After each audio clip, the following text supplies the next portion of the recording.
আসসালামু আলাইকুম। ওয়ালাইকুম আসসালাম রহমতুল্লাহ। কিছুদিন আগে ডেনমার্কে একটা ঘটনা ঘটেছিল কিছু কার্টুন নিয়ে। পৃথিবী জুড়ে সবাই এটা নিন্দা করেছিল। সেখানে নবী মোহাম্মদ সাল্লাল্লাহু আলাইহি সাল্লামকে ব্যঙ্গ করে কিছু কার্টুন ছাপা হয়েছিল। আর এখানে আমাদের কি করা উচিত যখন এমন ঘটনা ঘটে যেটা আমাদের জন্য অপমানজনক? এরকম একটা ঘটনা ঘটেছিল কয়েক মাস আগে ডেনমার্কে, তারপর কয়েক সপ্তাহ আগে আবার ছাপানো হয়েছে নবীজির বিরুদ্ধে। ঘটনাটা এরকম যে 2005 সালের 30শে সেপ্টেম্বর একটা ড্যানিশ খবরের কাগজে ছাপা হয়েছিল 12টা কার্টুন নবীজি মোহাম্মদ সাল্লাল্লাহু আলাইহি সাল্লামের ক্যারিকেচার, যেগুলো ব্যঙ্গ করে আঁকা হয়েছিল, অপমানজনক ছিল। কার্টুনগুলো নবীজিকে অবমাননা করেছিল। একটা কার্টুনে ছিল তিনি একটা পাগড়ি পরে আছেন, তার উপরে একটা টাইম বোম। এছাড়া বাকি কার্টুনগুলো একই রকম ছিল। আপনার প্রশ্ন ছিল যে আমরা মুসলিমরা এসব ক্ষেত্রে কিভাবে আমাদের প্রতিক্রিয়া জানাবো। এরকম ঘটনা আগেও ঘটেছে। সালমান রুশদিকে নিয়ে এমন হয়েছে, তাসলিমা নাসরিনকে নিয়েও হয়েছে, আমেরিকাতেও এমন হয়েছে, নবীজিকে ব্যঙ্গ করা হয়েছিল। আর টাইম ম্যাগাজিনে ছাপানো একটা রিপোর্ট অনুযায়ী ছাপানো হয়েছিল 1979 সালের 16 এপ্রিলে যে গত 150 বছরের মধ্যে 1800 থেকে 1950 সালের মধ্যে ইসলামের বিরুদ্ধে 60,000-এর বেশি বই লেখা হয়েছে। তার মানে প্রতিদিন একটারও বেশি বই লেখা হয়েছে এই 150 বছরের মধ্যে। 9/11-এর পরে এই জিনিসটা অনেক বেড়ে গেছে। হয়তো একদিনে কয়েকটা বই লেখা হয়েছে। প্রত্যেকদিন অনেক আর্টিকেলও ছাপা হয় পুরো পৃথিবী জুড়ে। হতে পারে ইন্টারনেটে, হতে পারে খবরের কাগজে, হতে পারে স্যাটেলাইট চ্যানেলে, অথবা হতে পারে কোনো বই বা বুকলেট। এটার পরিমাণ অনেক বেড়ে গেছে।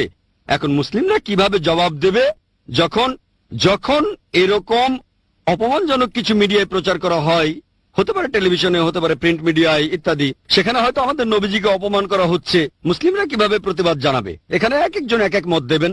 তবে আমার কাছে জিজ্ঞেস করলে আমি বলবো, যদি আপনি সামগ্রিকভাবে দেখেন মুসলিমরা যেভাবে প্রতিবাদ জানাতে পারে, এ ধরনের ঘটনা ঘটলে, ইসলামের বিরুদ্ধে অপমানজনক কিছু প্রচার করা হলে, নবীজিকে ব্যঙ্গ করা হলে, প্রতিবাদের পদ্ধতিকে মোট 6 ভাগে ভাগ করা যায়।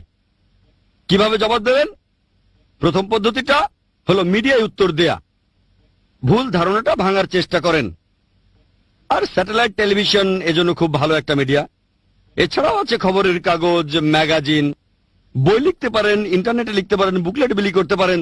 তাহলে 1 নম্বর, মিডিয়ায় উত্তর দেন, ভুল ধারণাটা ভেঙে দেন। পৃথিবীর যে কোনো দেশে এই ঘটনা ঘটুক, হোক সেটা কোনো মুসলিম দেশ বা অমুসলিম দেশ, ইসলামকে ব্যঙ্গ করা হলে, নবীজিকে ব্যঙ্গ করা হলে, সেটা পৃথিবীর যেখানেই ঘটুক, যে কোনো মুসলিম এটার প্রতিবাদ করতে পারবে, হোক সেটা কোনো মুসলিম দেশ বা অমুসলিম দেশ। তাহলে প্রথম নিয়মে পৃথিবীর যে কোনো জায়গায় প্রতিবাদ জানাতে পারেন। ইসলাম বা নবীজিকে ব্যঙ্গ করার ঘটনা যেখানেই ঘটুক, হোক সেটা মুসলিম বা অমুসলিম দেশ। প্রথমটা হলো মিডিয়া। 2 নম্বর, শান্তিপূর্ণভাবে প্রতিবাদ জানানো। সেটাও হতে পারে সভা সমাবেশ, অথবা সে দেশের কর্তৃপক্ষকে জানানো যে এরকম ঘটনা ঘটেছে। যেমন ডেনমার্কে শান্তিপূর্ণ প্রতিবাদ মিছিল বের করা হয়েছিল, ডেনমার্কের প্রধানমন্ত্রীকে এটা জানানো হয়েছিল ইত্যাদি। শান্তিপূর্ণ সভা থাকতে পারে, কয়েকশো মানুষ, কয়েক হাজার বা কয়েক লাখ, এরকম শান্তিপূর্ণভাবে। এটা যে কোনো মুসলিম করতে পারে পৃথিবীর যে কোনো জায়গায়। তৃতীয় যে পদ্ধতিতে এখানে প্রতিবাদ জানাতে পারেন, সেটা হতে পারে লিগ্যাল অ্যাকশন, কোর্টে কেস করা। যদি আপনি অভিযুক্তকে এভাবে কোর্টে হাজির করতে পারেন, কেস করেন, এভাবেও আপনি সেখানে প্রতিবাদ জানাতে পারেন। যেমন ধরেন, আমেরিকাতে একটা অর্গানাইজেশন আছে, নাম কেয়ার, CAIR। এটা ভালো মুসলিম অর্গানাইজেশন, ইসলামের প্রচার চালায়। এখানে একটা উদাহরণ দেই। হয়তো আপনারা নাইক কোম্পানির নাম শুনেছেন, অনেকে বলে নাইকি, NIKE। এই কোম্পানি খেলাধুলার সামগ্রী বানায়, টি-শার্ট, জুতা ইত্যাদি। তারা একবার একটা জুতা বানালো যার পেছনে আরবির মতো কিছু লেখা, মনে হতে পারে আল্লাহ।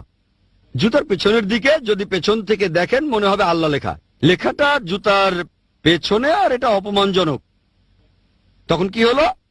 কেয়ার একটা কেস করে দিল। কেসটা কোর্টে যাওয়ার আগেই জুতার কোম্পানি মধ্যস্থতা করেছিল। তারা $17 মিলিয়ন জরিমানা দিয়েছিল। এরকমই হবে বোধহয় $17 মিলিয়ন। কেয়ার সেই টাকা দিয়ে সেখানকার মুসলিমদের জন্য অনেক কাজ করেছিল। তারা মুসলিমদের জন্য পার্ক বানিয়েছিল, স্কুল বানিয়েছিল। এরকমই এই কেয়ার কোম্পানি, একটা মুসলিম অর্গানাইজেশন, কেস করলো। তবে কেসটা কোর্টে যায়নি, কারণ তাহলে আরো জরিমানা হতো। বাইরে মধ্যস্থতা হয়েছিল, সে যাই হোক, হতে পারে তারা কোর্টের আদেশে জরিমানা দিল বা মধ্যস্থতা হলো, জরিমানা দিয়েছিল $17 মিলিয়ন। মাশাল্লাহ, টাকার পরিমাণ অনেক অনেক টাকা, 80 কোটি রুপিরও বেশি। চিন্তা করতে পারেন, $17 মিলিয়ন। জুতোগুলো সরিয়ে ফেললো, নাইকি কোম্পানি জুতোগুলো সরিয়ে ফেললো, নতুন আর বানালো না। এরকম লিগ্যাল অ্যাকশন। তাহলে এরকম কোনো ঘটনা ঘটলে কোর্টে গিয়ে কেস করতে পারেন। তবে কিছু দেশে কাজ হবে না, যেমন ইন্ডিয়ায় কেস করে ফল পাওয়ার সম্ভাবনা খুবই কম। অবস্থা এরকম যে কেস চলবে 10 বছর বা 20 বছর, তাহলে দেশটাকেও দেখতে হবে। আমেরিকায় আইন খুবই কড়া, নিয়ম কানুন আছে, ফলও পেতে পারেন। এটা পরিস্থিতি বলে দেবে। প্রথম আর দ্বিতীয় পদ্ধতিটা পৃথিবীর যে কোনো জায়গায় করা যায়। মিডিয়ায় উত্তর দেয়া, ভুল ধারণা ভেঙে দেয়া, চিঠি লেখা। 2 নম্বর শান্তিপূর্ণ প্রতিবাদ। 3 নম্বর লিগ্যাল অ্যাকশন, কোর্টে কেস করা। সেই দেশে কেস করে যদি লাভ হয়, লাভ না হলেও অন্তত চেষ্টা করে দেখতে পারেন। এভাবে মানুষকে সচেতন করার চেষ্টা করেন। 4 নম্বর পদ্ধতিটা অর্থনৈতিকভাবে চাপ দেয়া অথবা ব্যবসায়িক চাপ। এটা হয়তো সব দেশে প্রয়োগ করা যাবে না, তবে এটা করতে পারেন যে সেই দেশের পণ্য সামগ্রী যেগুলো বয়কট করা যেতে পারে, যদি সে দেশে ঘটনা ঘটে, অথবা ধরেন সে দেশের প্রধানমন্ত্রী এটা নিন্দা করছে না, সমর্থন করছে, তার মানে তিনিও এটার একটা অংশ, তাহলে বয়কট করেন। যেমন আপনারা হয়তো জানেন, উপসাগরীয় যুদ্ধের সময় মধ্যপ্রাচ্যের অনেক দেশে আমেরিকান পণ্য সামগ্রী বয়কট করা হয়েছিল। সে সময় আমেরিকার অর্থনৈতিক অনেক ক্ষতি হয়েছিল। এটা হলো অর্থনৈতিক চাপ দেয়া বা পণ্য বয়কট করা। এটাতে কেউ আপত্তি জানাবে না, তবে এটাও পরিস্থিতির উপর নির্ভর করে। ধরেন এখন বললাম আমরা আমেরিকার পণ্য বয়কট করব, কিন্তু আমরা সংখ্যায় কম, কোনো লাভ হবে না। যদি এটা ফলপ্রসূ হয়, অর্থনীতিতে প্রভাব ফেলে, করেন। এটা হলো চতুর্থ পদ্ধতি। পঞ্চম হতে পারে রাজনৈতিক চাপ দেয়া। রাজনৈতিক চাপ মানে সমস্ত মুসলিম দেশগুলো তারা একসাথে হয়ে তখন সেই দেশের প্রধানকে তারা জানাবে যে এটা বন্ধ করতে হবে, না হলে আমাদের দেশ থেকে আপনাদের এম্বাসি তুলে দেব, রাষ্ট্রদূতদের ফিরিয়ে নেব ইত্যাদি। তাহলে এটা হলো 5 নম্বর পদ্ধতি, রাজনৈতিক চাপ সরাসরি। প্রধানমন্ত্রীরা আলোচনা করবেন, প্রেসিডেন্টরা আলোচনা করবেন, রাজনৈতিক আলোচনা যে এই কাজ বন্ধ করতে হবে, ক্ষমা চাইতে হবে, তা না হলে রাজনৈতিকভাবে বয়কট করা হবে। সর্বশেষ 6 নম্বর পদ্ধতি, প্রতিবাদ করা বা এমন কিছু আঘাত করে। যেমন ধরেন লোকজন এমন করলো যে আগুন ধরিয়ে দিল, এম্বাসিতে পাথর মারলো, কেউ হয়তো এমন কাজ করলো যে একটা বোমা ফাটিয়ে দিল, এমন হচ্ছে। প্রথম 5টা পদ্ধতিতে কোনো সমস্যা নেই, কেউ আপত্তি জানাবে না। মানুষ এভাবে প্রতিবাদ জানাচ্ছে, আপত্তি জানাবে কেন? এটা বাক স্বাধীনতা। তাহলে আমাদেরও উত্তর দেওয়ার স্বাধীনতা আছে। সে যদি আপনার শত্রুও হয়, ধরেন কেউ নবীজির বিরুদ্ধে বই লিখেছে, আপনি মিডিয়ায় প্রতিবাদ জানালেন, সে আপত্তি জানাবে না। এই 6 নম্বর পদ্ধতিতে যদি বিক্ষোভ প্রদর্শন করেন, এটা যদি খুব মারাত্মক না হয়, কিছু মনে করবে না, যদি সেটা ক্ষতিকর কিছু না হয়। যেমন ফ্ল্যাগ পুড়িয়ে দিলাম, কাজ হতে পারে নাও হতে পারে, তবে আপত্তি করবে না। 6 নম্বর পদ্ধতিতে বিক্ষোভ প্রদর্শন এমন হলে সমস্যা নেই। তবে যদি এমন হয় সেই দেশের কাউকে ধরলেন, তাকে আটক করে রাখলেন, তারপর অত্যাচার করলেন অথবা মেরে ফেললেন, ইসলাম এটা নিষিদ্ধ। একজন আমেরিকানকে কিডন্যাপ করলাম, এবার তাকে মেরে ফেলবো অথবা আমি একটা বোমা ফাটাবো, ইসলাম এটা নিষিদ্ধ। প্রথম 5টা পদ্ধতির কথা যদি বলেন, মুসলিমরা আপত্তি করবে না, অমুসলিমরা আপত্তি করবে না।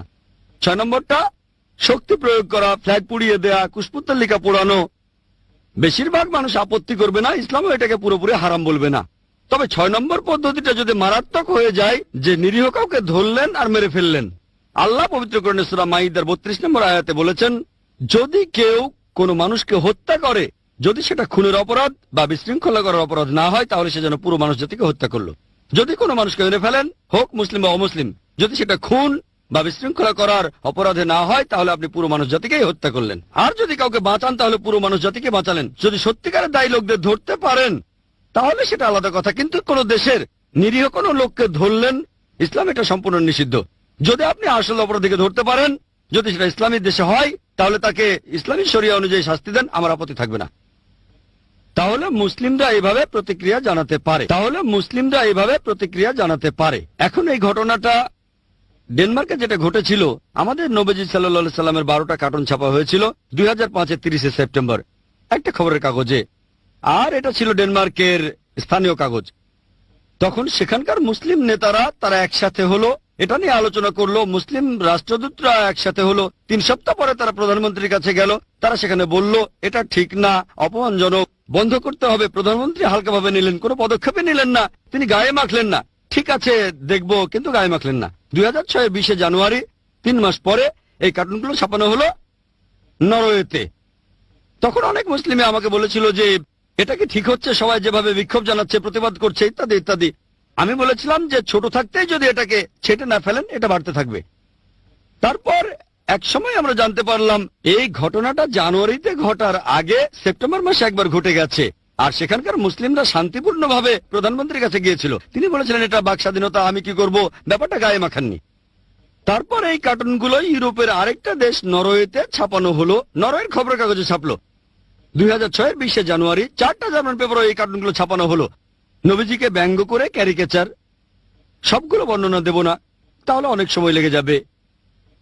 এটুকু বলতে পারি যে একটা কার্টুনে আঁকা ছিল নবীজির মাথায় টাইম বোমা, একটা হাতে তরবারি, ইত্যাদি ইত্যাদি।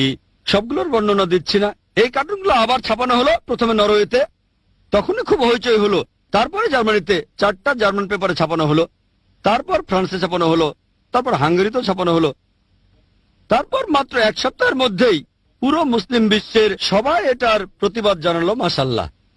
আর মুসলিমরা তখন প্রতিবাদ করেছিল 6টা পদ্ধতিতেই। মিডিয়াতে উত্তর দেওয়া হয়েছিল, ইন্টারনেটে এগুলো দেখবেন, উত্তরগুলো বিভিন্ন ম্যাগাজিনে দেখবেন, বিভিন্ন স্যাটেলাইট চ্যানেলে। মাশাআল্লাহ, সবাই প্রতিবাদ করেছে। এরপর দ্বিতীয় পদ্ধতিটা শান্তিপূর্ণভাবে প্রতিবাদ। অনেক জায়গায় হয়েছে, অনেক জায়গায় শান্তিপূর্ণভাবে মিছিল করা হয়েছে। পাকিস্তান, বাংলাদেশ, ইন্দোনেশিয়া, মধ্যপ্রাচ্য, শান্তিপূর্ণ প্রতিবাদ। তৃতীয় পদ্ধতি লিগ্যাল অ্যাকশন নেয়া। আলহামদুলিল্লাহ, তখন সৌদি আরবে 500-রও বেশি আইনজীবী একটা আন্তর্জাতিক কমিটির সুপারিশ করেছিল, ভবিষ্যতে যদি কেউ ইসলাম বা নবীজিকে ব্যঙ্গ করে তার বিরুদ্ধে আন্তর্জাতিক আদালতে মামলা করা হবে। এটা ছিল তৃতীয় পদ্ধতি। 4 নম্বর, অর্থনৈতিকভাবে বয়কট করা। আর মাশাআল্লাহ, অর্থনৈতিক চাপ। আর ঠিক তখনই পরিসংখ্যান বলে মধ্যপ্রাচ্যের দেশগুলো ডেনমার্কের পণ্য নিষিদ্ধ করেছিল। কুয়েত একাই প্রতি বছর ডেনমার্ক থেকে $170 মিলিয়ন পণ্য আমদানি করত। ডেনমার্ক প্রতি বছর শুধু কুয়েতে $170 মিলিয়ন পণ্য রপ্তানি করত। আর পুরো মধ্যপ্রাচ্যে প্রায় $800 মিলিয়ন। কিছু পরিসংখ্যান বলে বছরে $100 কোটি। চিন্তা করেন, প্রায় $800 মিলিয়ন লোকসান ডেনমার্কের জন্য প্রতি বছর, একটা বিশাল ক্ষতি। ডেনমার্ক দেশটাকে দেখেন, ছোট্ট একটা দেশ। এদের প্রধান পণ্য হলো দুগ্ধজাত পণ্য, দুধ, মাখন। শুধু মধ্যপ্রাচ্যে, মুসলিম সবগুলো দেশের কথা বলছি না, সবগুলোকে ধরলে কয়েকশো কোটি ডলার হবে। মধ্যপ্রাচ্যে কি হলো, সেখানে বিভিন্ন সুপারমার্কেটে দেখা গেল সেই মার্কেটের যারা মালিক তারা তখনই বলল ডেনমার্কের দুগ্ধজাত পণ্য নিষিদ্ধ। এমন না তারা লোকসান করছে, লোকজন অন্য দেশের জিনিস কিনছে, ডেনমার্কেরটা না। এভাবে ডেনমার্কের লোকসান হলো। তখন তারা যেটা করলো যে ডেয়ারি প্রোডাক্ট কমিটি ডেনমার্কের প্রধানমন্ত্রীর কাছে গেল, প্রিন্ট মিডিয়ার কাছে গেল যে কি হচ্ছে। প্রিন্ট মিডিয়া তখন ক্ষমা চাইলো। এখন অনেকদিন চলে গেছে, দেখবেন যে তারা ক্ষমা চেয়েছিল সেটা মূলত অর্থনৈতিক চাপের কারণে।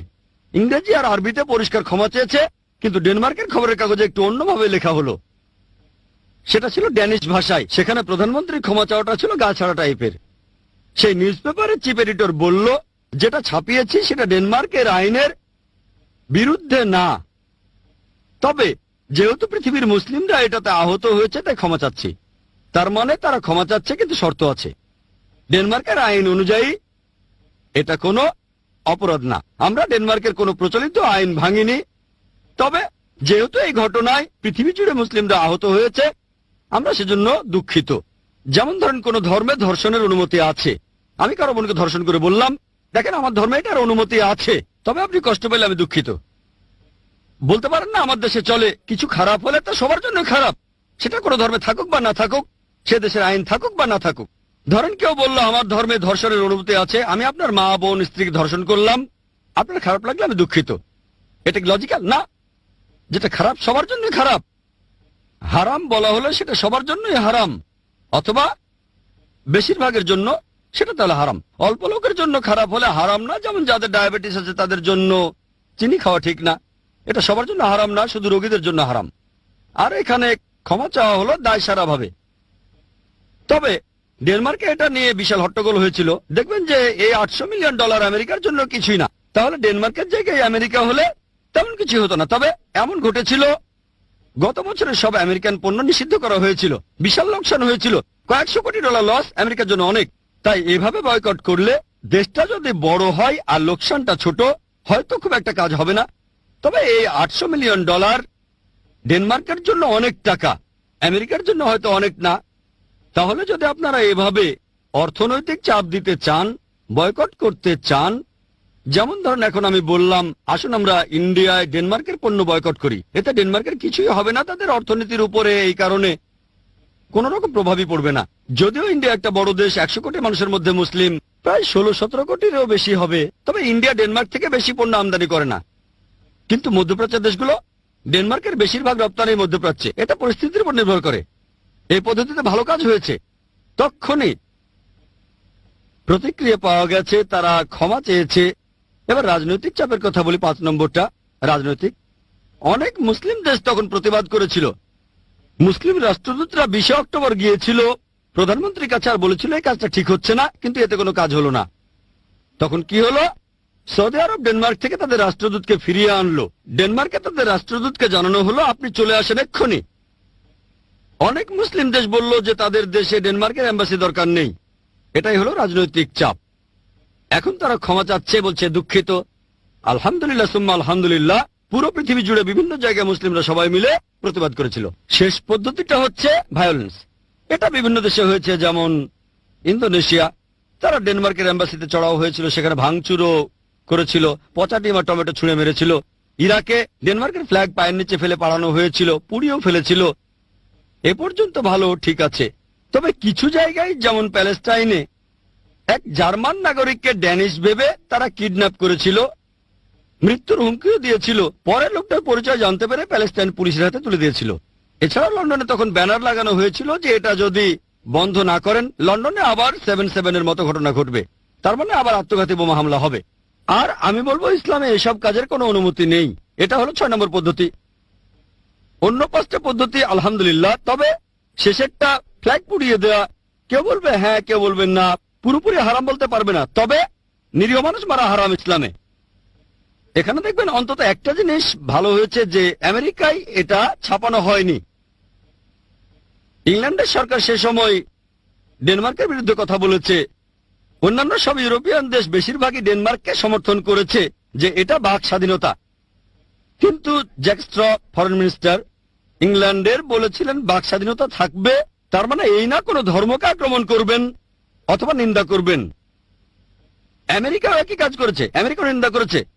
কারণ এমনও হতে পারে অতীতে আমেরিকা আর ইংল্যান্ডে যেসব ঘটনা ঘটেছিল তারা আগের চেয়ে বুদ্ধিমান হয়েছে। আমি আগের কাজগুলো সমর্থন করছি না, তবে তারা বুঝেছে এইসব ক্যারিকাচারের কারণে কোটি কোটি ডলার লোকসান হচ্ছে। বিবিসিও নিন্দা করেছে। এইসব লোকজন বিশেষ করে আমেরিকায় আর ইংল্যান্ডে, তারা ডেনমার্কের এই কাজটা প্রতিবাদ করেছিল, তারা মুসলিমদের পক্ষে বলেছিল। কিন্তু অন্য ইউরোপিয়ান দেশগুলো, জার্মানি, ইটালি, তারা বলল এটা বাক স্বাধীনতা, এতে সমস্যা কোথায়। কার্টুনটা ফ্রান্সে ছাপা হয়েছিল। ফ্রান্সের সেই খবরের কাগজের চিফ এডিটরকে চাকরি থেকে বরখাস্ত করা হয়েছিল ফ্রান্সে। ফ্রান্সের ভূমিকাটা ছিল নিরপেক্ষ। জর্ডানও কার্টুনটা ছাপা হয়েছিল, এক মুসলিম লোক, তার মতে সে মুসলিমদের এটা জানাতে চেয়েছিল, সেও বরখাস্ত হয়েছিল। এখানে আমরা এভাবে প্রতিবাদ করব যাতে ইসলাম সম্পর্কে ভুল ধারণাগুলো ভাঙতে পারি। এখন যদি আমরা ভায়োলেন্সের পথে এগিয়ে যাই, নিরীহ মানুষ মারি, তাহলে ইসলাম ধর্মেরই বদনাম হবে। তাহলে আপনি যদি সব দিক বিবেচনা করে এভাবে উত্তর দেন, ইনশাল্লাহ ইনশাল্লাহ আল্লাহ পাশে থাকবেন, আর আমরাও তাহলে ভুল ধারণাগুলো ভেঙে দিতে পারবো আর ইসলামের প্রচার করতে পারবো। আশা করি উত্তরটা পেয়েছেন। হ্যাঁ ভাই। একবার একটা জুতোর মডেলে আরবি আয়াত বিসমিল্লাহির রহমানুর রহিম লেখা হলো, মুসলিমরা সবাই স্ট্রাইক করলো। এসব ঘটনা এখনো ঘটছে, সবাই আমাদের সাথে খেলছে। প্রথম প্রশ্ন। দ্বিতীয়টা হলো, এভাবে স্ট্রাইক করা বা হরতাল ডাকা ইসলামের ব্যাপারে কি বলে? কারণ এখানে অনেকেই ক্ষতিগ্রস্ত হচ্ছে যারা সরাসরি জড়িত নয়। যে দোকানে পাথর মারা হয়েছে তারাও হয়তো সরাসরি এর সাথে জড়িত নয়। ইসলাম ধর্ম এ ব্যাপারে কি বলছে? ভাই আপনি প্রশ্ন করলেন আর এটার উত্তর আমি আগে দিয়েছি। আমি একটা জেনারেল উত্তর দিয়েছি, সেই উত্তরটার মধ্যে সবকিছুই পড়ে, সালমান রুশদি, তাসলিমা নাসরিন আর আমেরিকা, সবকিছু। আমার উত্তরটা ছিল সামগ্রিক। তারপরে ডেনমার্কের ছাপানো সেই কার্টুনগুলো নিয়েও আমি বলেছিলাম সেখানে বলেছিলাম যে 6 নম্বর ছিল ভায়োলেন্স। এই ভায়োলেন্সের ব্যাপারে তখন আমি বলেছিলাম ফ্ল্যাগ পুড়িয়ে দিলেন, লোকে আপত্তি করতে পারে, তবে এটাকে হারাম বলবে না। অথবা ঢিল মেরে জানালার কাজ ভাঙলেন, সেই দেশের এম্বাসির জানালা যেটা অন্যায় করেছে, তবে অন্য কারো দোকানে আগুন ধরানোকে হারাম বলবো। অবশ্য যদি সেই ব্যাপারটার সাথে জড়িত কেউ, একেবারে সরাসরি জড়িত এমন কাউকে ধরতে পারেন, তাহলে ব্যাপারটা আলাদা। আপনি সেই দেশের কোন নাগরিককে কিডন্যাপ করে অত্যাচার করতে পারেন না, এটা হারাম। তাহলে দোকানে পাথর মারা এটা সম্পূর্ণ হারাম। যদি সেই দোকানদার অন্যায় কিছু করেছে সেজন্য পাথর মারছেন, তাহলে ঠিক আছে, তবে অন্য কাউকে আক্রমণ করা ঠিক না। এখানে যেটা করতে পারেন, আমি আগেও বলেছি, যদি সেই দেশ দায়ী হয়, প্রধানমন্ত্রী এটাকে সমর্থন করে, তার মানে প্রধানমন্ত্রীও জড়িত। প্রধানমন্ত্রী দায়ী, সেজন্য নিরীহ নাগরিককে মারতে পারেন না। খুব বেশি হলে ফ্ল্যাগ পোড়ানো, আমি বলছি না যে এটাও ঠিক, তবে ভায়োলেন্সটা যদি হয়, ফ্ল্যাগ পুড়িয়ে দেয়া, এম্বাসিতে পচা ডিম ছুঁড়ে মারা, যদি ভায়োলেন্সটা এরকম হয়, সামান্য খুব একটা আপত্তি করবে না মানুষ।